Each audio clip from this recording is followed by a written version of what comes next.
going to learn clauses. You must have come across different kind of sentences. A sentence may contain a subject, finite verb and object. A sentence may contain a phrase. A sentence may contain clauses. Before going through clauses, let us go through few sentences which will help you to learn clauses. Here we have few sentences. See the first one. He has lost the book. Here he is the subject, has lost is the verb and the book is the object. What he has lost? The book. So book is what? It is object. Here you see, he has lost an interesting book. Here he has lost an interesting book. So he is the subject, has lost is the finite verb and an interesting book. You are reading it together. An interesting book. It has a meaning. It is phrase. He had lost a book which was interesting. Here you see, he had lost a book which was interesting. So he had lost a book which was interesting. Here you see, he is the subject, had lost is the verb and a book is what? It is object. Here also you see which is referring to the book, was is the verb and interesting. Here we have two parts. Here we have two finite verbs. So here he had lost a book. This is one part which was interesting. This is the other part. So here in this sentence we have two clauses. This is one clause and this is another clause. Let us go through the next one. He had lost a book and it was interesting. So he had lost a book and it was interesting. Here also we have two parts. One, he had lost a book. Another, it was interesting. So here he is the subject, had lost is the verb and a book is the object. Here it is the subject, was is the verb and interesting. It is predicate. So here you see, I expect to get a prize. So here I is the subject, expect is the verb, to get a prize. You are reading it together. So it is what? It is called phrase. Okay, phrase. Here you see, you do not have its own subject or own finite verb. Here you see, I expect that I shall get a prize. So here I is the subject, expect is the verb. Here I is the subject, shall get is the verb. So here we have subject plus finite verb. Here also in this part also we have subject and finite verb. So this is one clause and this is another clause. So let us go through clauses. What is a clause? Clause is a part of a bigger sentence which has its own subject and finite verb. Okay, clause must have its own meaning.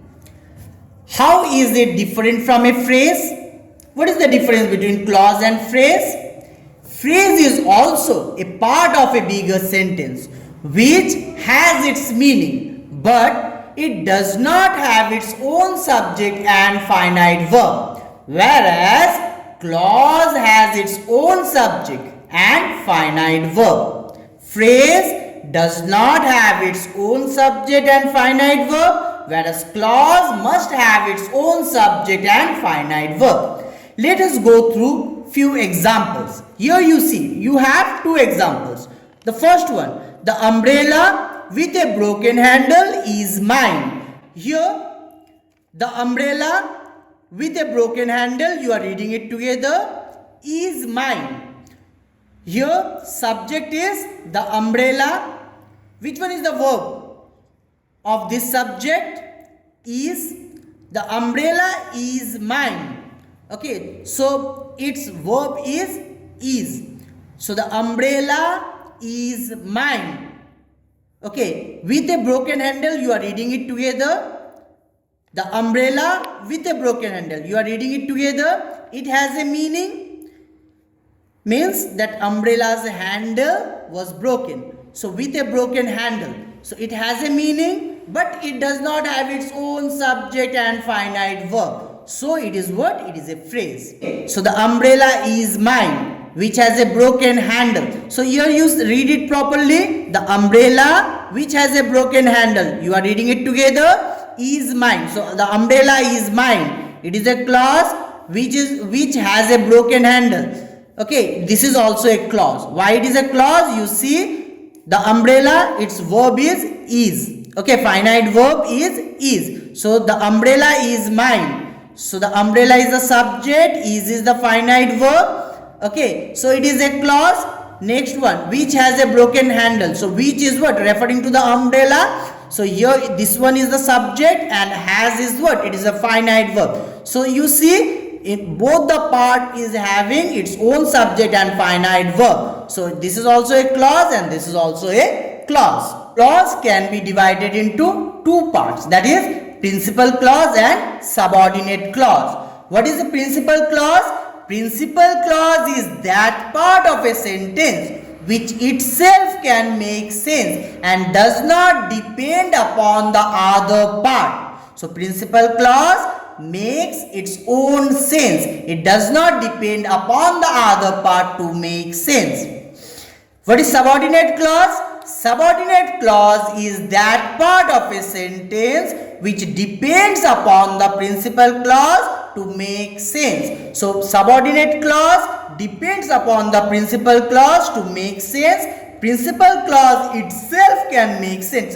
This subordinate clause can be divided into three parts, that is noun clause, adjective clause and adverb clause. So now we will go through the parts of subordinating clause or subordinate clause, that is noun clause, adjective clause and adverb clause. Going through noun clause, let us go through few examples of principal clause and subordinate clause. Here we have three sentences. See, the first one, I don't know when the train will arrive. I don't know, you are reading it together. When the train will arrive, you are reading it together. So I don't know, it is meaningful.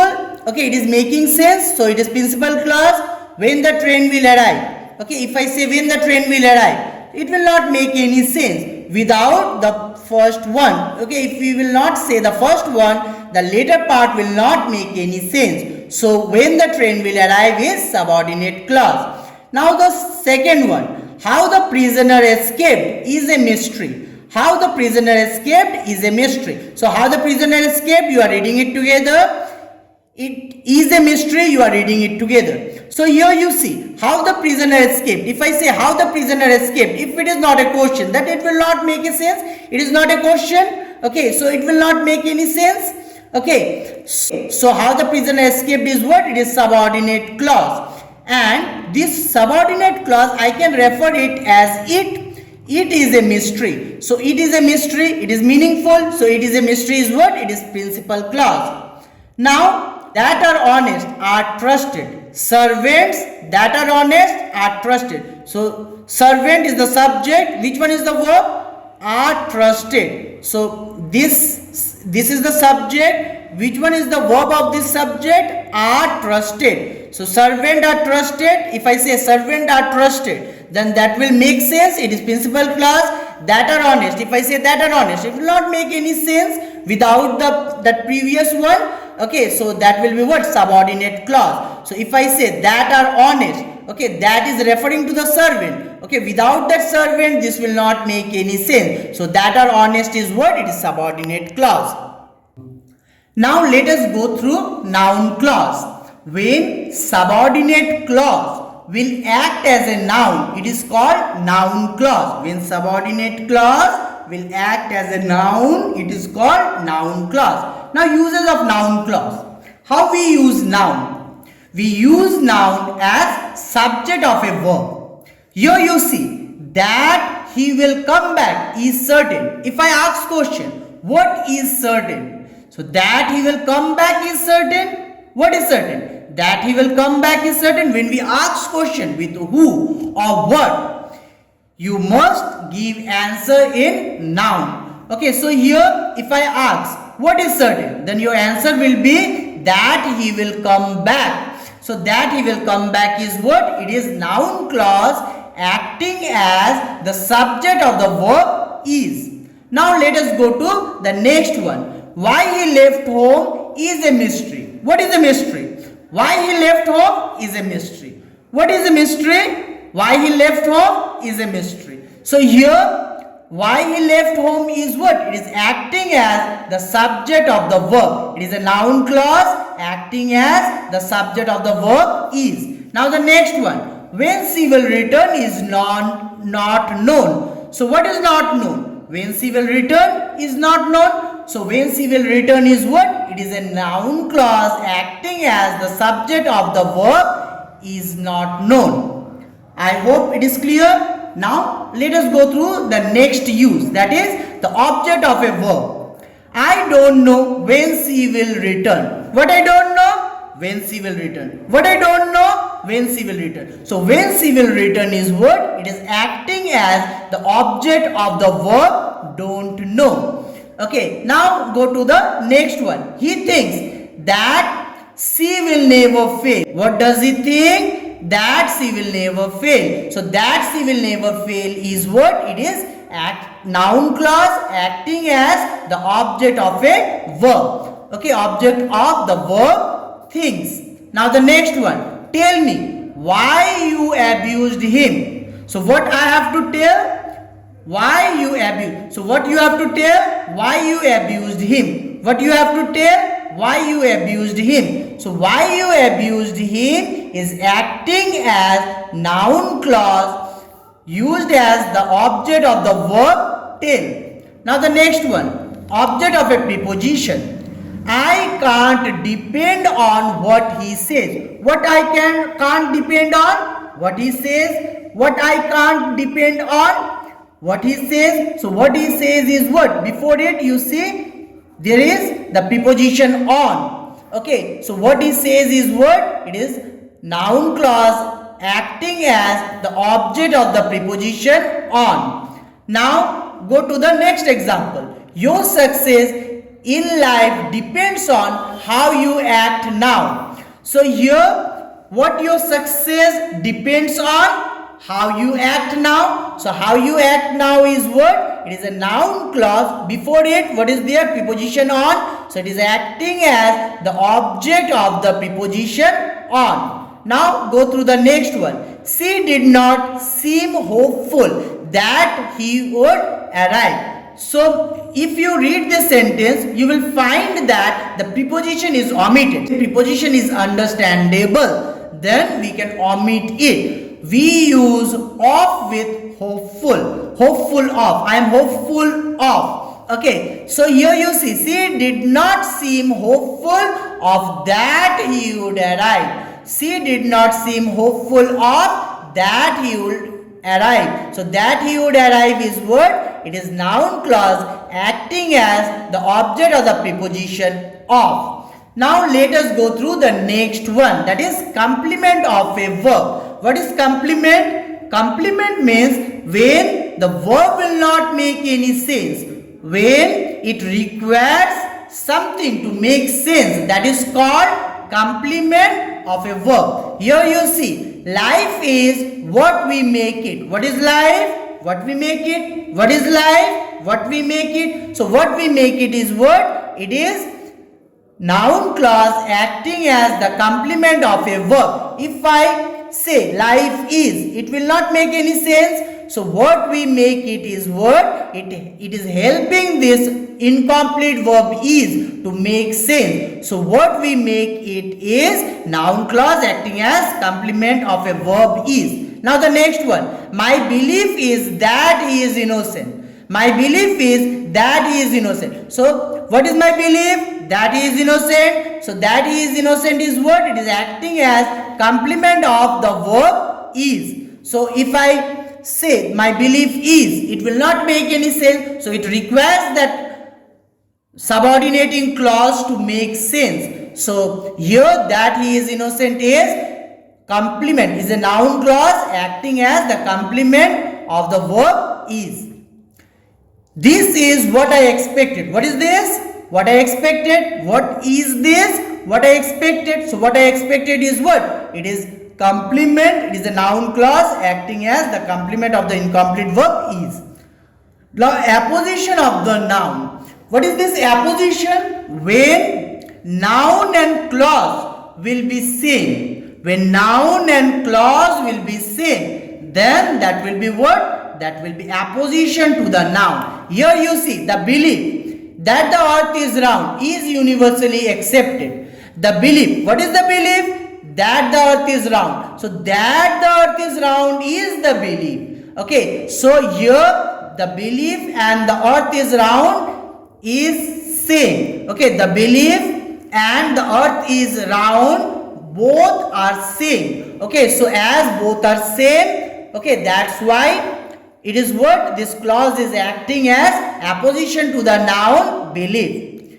Okay, now the next one. It is unfortunate that he was absent that day. So it was unfortunate that he was absent that day. So that he was absent that day, is it? Okay, so I can say that it was unfortunate. I can say that he was absent that day was unfortunate. So that he was absent that day, is it? Okay, so it is what? It is acting as apposition to the pronoun it. Now the next one. You must not forget this, that honesty is the best policy. You must not forget this, that honesty is the best policy. This pronoun this and that honesty is the best policy, both are same. So as both are same, okay, so it is what this clause is acting as apposition to the pronoun this. Okay, so I hope it is clear. Adjective clause. What is adjective clause?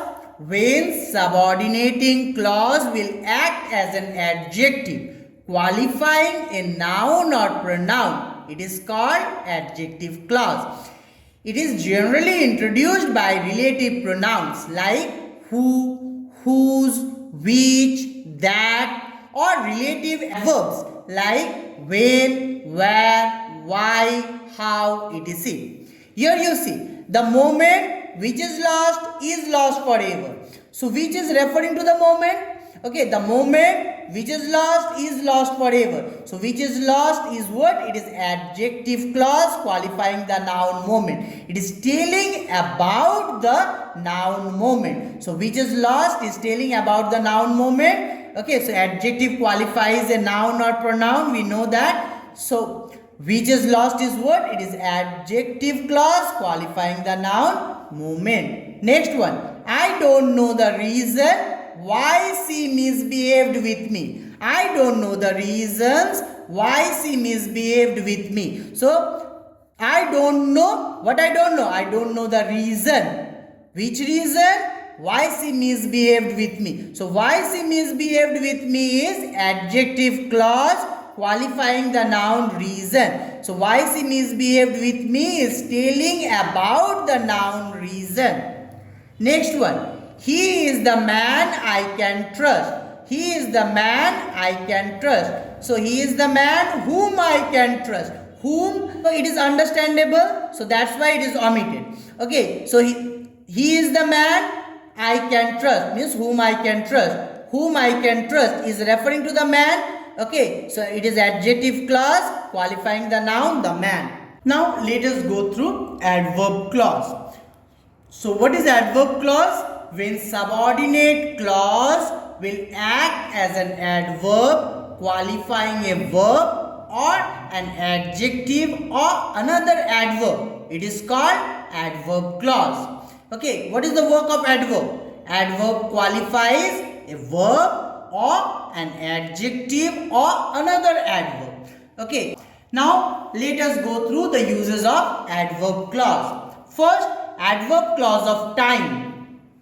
So when subordinating clause will tell about the time of the action, it is called adverb clause of time. Here you see, I reached the station after the train had left. So when I reached, after the train had left. When I reached, after the train had left. So after the train had left, it is indicating the time of my reaching. So after the train had left is what? It is adverb clause of time qualifying the verb reached. Next one. When you become old, nobody will serve you. So when nobody will serve you?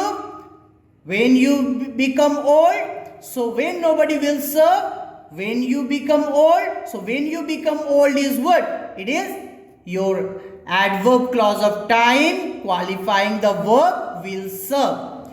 Just as I entered the office, the clock struck 10. When the clock struck 10, just as I entered the office. So just as I entered the office is adverb clause of time qualifying the verb struck. So we can ask question with when here. Okay, in adverb clause of time we can ask question with when. Here you will find the subordinating clause starting with the conjunction or introducing with the conjunction when, as soon as, while, after, before, till, since, whenever, etc. Now adverb clause of place. When your adverb clause will indicate the place of the action, it is called adverb clause of place. He makes friend wherever he goes. Where he makes friend? Wherever he goes. Where he makes friend? Wherever he goes. So wherever he goes is what? It is adverb clause of place. Okay, it is adverb clause of place qualifying the verb makes. Next one. Pupil welcome the president wherever he went. Okay, so where pupil welcome, wherever he went. So wherever he went is what? It is adverb clause of place telling about the verb welcome. Okay, so it is indicating the place of the action. So that's why wherever he went is what? It is adverb clause of place qualifying the verb welcome. Now the next one. I have put the bubble gum where no one can find it. So where I have put, where no one can find it. Where I have put, where no one can find it. So it is the place of the action. Okay, so where no one can find it is what? It is adverb clause of place telling about the verb have put, qualifying the verb have put. Adverb clause of place. In adverb clause of place we ask question with where. Now adverb clause of purpose. Adverb clause of purpose indicates the intention behind the action. What is the intention behind the action? Okay, here you see, we exercise so that we may become strong. Why we exercise? So that we may become strong. What is the intention behind our exercise? So that we may become strong. So that we may become strong is what? It is adverb clause of purpose qualifying the verb exercise. Misers save money in order that they may grow rich. So why misers save money? In order that they may grow rich. So here in order that they may grow rich is adverb clause of purpose qualifying the verb save. Next one, work hard. Why we should work hard? Lest you should fail. Why you should work hard? Lest you should fail. So lest is a negative word which means you should not fail. Okay, so with that intention we should work hard. So it is the purpose behind the action. Here your adverb clause of purpose is generally introduced by subordinating conjunctions that, in order that, so that, lest, etc. Here you can ask question with why.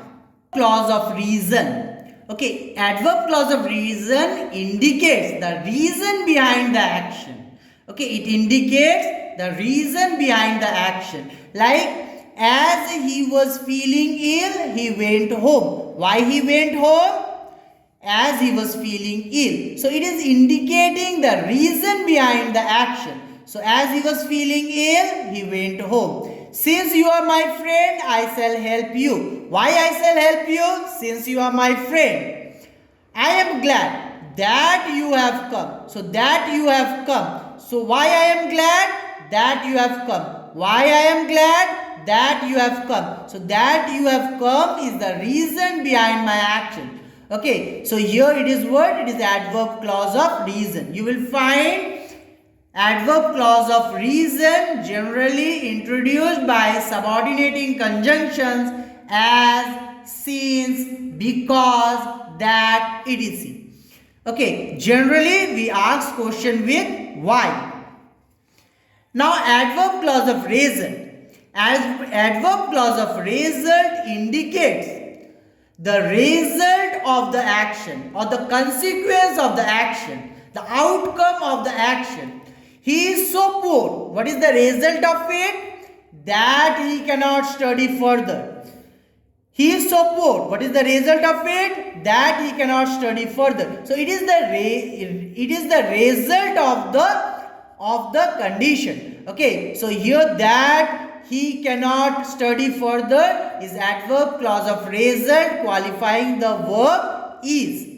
So hot was it that many died. What is the result of it being hot? That many died. So that many died is the result behind the action. Okay, so hot was it. What is the result of it? What is the consequence of it? That many died. So it is that many died is adverb clause of result qualifying the verb was. Now the third one, our new teacher speaks in such a low voice. What is the result of it? That very few of us can follow him. So that very few of us can follow him is the result of the action. Okay, so here that very few of us can follow him is adverb clause of result qualifying the verb speaks. Here adverb clause of result you will find introduced by the subordinating conjunctions like that, so that, such that, etc. Now adverb clause of condition. Adverb clause of condition indicates on what condition that action took place. Okay, here you will have the choice. Okay, you will have the choice either this or that. Okay, but either or is what? It is coordinating conjunction. So here you will use only subordinating conjunctions. So if it rains, we shall stay at home. On what condition we shall stay at home? If it rains. If it does not, then we will not. Okay, so we shall stay at home. Okay, on what condition we shall stay at home? If it rains. So if it rains is what? It is adverb clause of condition qualifying the verb shall stay. Unless we put in our best effort, we will not win this World Cup. On what condition we will not win? Unless we put in our best effort.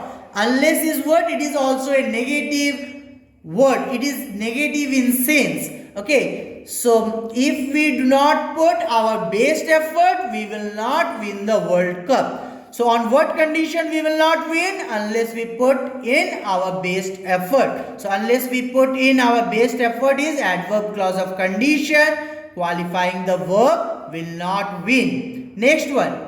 In case you miss the train, send me a telegram. On what condition you will send me a telegram? In case you miss the train. Okay, so in case you miss the train is adverb clause of condition. Okay, qualifying the verb send. Okay, so here adverb clause of condition is generally introduced by subordinating conjunctions like if, unless, whether, provided that, etc. Okay, it indicates the condition on which that action will take place. Okay, so like if it rains, we shall stay at home. On what condition we shall stay at home? If it rains. So if it does not, we will not. Okay, so you have two conditions. Okay, if it rains, we shall stay. If it does not, then we will not. Okay, so I hope it is clear. Now adverb clause of concession or contrast or supposition. You can say it as concession or contrast or supposition. What it is? When opposite of what is expected will happen, that is called adverb clause of concession or contrast or supposition. Means opposite of what is expected. Though he is poor, he is honest. Okay, as he is poor, it is expected that there is the requirement he can be dishonest, but what is given, he is honest. So it is what? Contrasting statement. Okay, though he is poor, he is honest. So though he is poor is what? It is adverb clause of concession or contrast or supposition. Even if it rains, I shall attend my classes. Even if it rains. So if it rains, what is expected? That we should not attend our class. But what is given here? I shall attend my classes. Okay, even if it rains, I shall. So it is opposite of what is expected. Okay, so even if it rains is what? It is adverb clause of contrast or concession qualifying the verb shall attend. However hard you may try. So if you try hard, it is expected that you will win the game, but the opposite of that is given. You cannot win the game. So however hard you may try is adverb clause of concession or contrast qualifying the verb cannot win. Now adverb clause of comparison. This adverb clause of comparison can be divided into two types, that is adverb clause of manner and adverb clause of degree. You can say adverb clause of comparison of manner or adverb clause of comparison of degree. Okay, what is this adverb clause of manner? It indicates the manner of the action. He acts. How he acts? As though he were mad. How he acts? As though he were mad. So it is indicating the manner. Okay. So here as though he were mad is what? It is adverb clause of manner qualifying the verb act. You may do as you please. How you may do? As you please. So as you please is what? It is adverb clause of manner qualifying the verb may do. Next one. As you sow, so shall you reap. As you sow, so shall you reap. How you will reap? As you sow. Okay, so as you sow is what? It is adverb clause of manner qualifying the verb shall reap. Okay, so here this adverb clause of manner is generally introduced by subordinating conjunctions like as if, as though, as such that, as though, as far as, so far, etc. Now, adverb clause of degree. Adverb clause of degree. Here you have already learned degree change. Okay, adverb clause of degree. Here you will find a comparison of degree of adjective or adverb. The girl is not less charming than her friends are. So here you see, then her friends are. Okay, it is what? It is adverb clause of degree. Okay, qualifying the adjective charming. Okay, next one. He is as intelligent as his father is. He is as intelligent as his father is. So as his father is, it is what? It is adverb clause of degree qualifying the adjective intelligent. Here you are finding that here is comparison of adjective. Next one, the umbrella is more beautiful than the raincoat is. So then the raincoat is what? It is adverb clause of degree qualifying the verb, qualifying the adjective beautiful. The umbrella is more beautiful than the raincoat is. Then the raincoat is what? It is adverb clause of degree qualifying the adjective beautiful.